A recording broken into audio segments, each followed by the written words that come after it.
अगला है पांचवा, आ स्पेशलिस्ट मुख्यतः with regard to the ear, with regard to the year.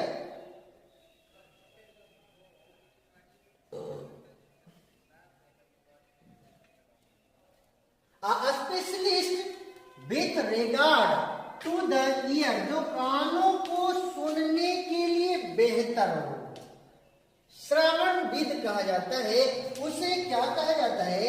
अरुइस्ट कहा जाता है।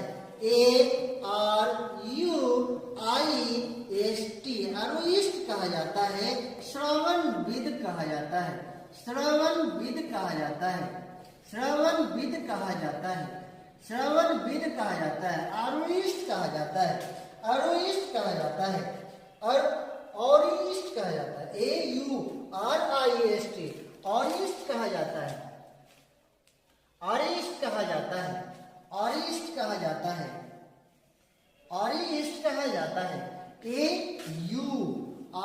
AURIST, ऑरिस्ट कहा जाता है, श्रवणविद कहा जाता है, ऑरिस्ट कहा जाता है।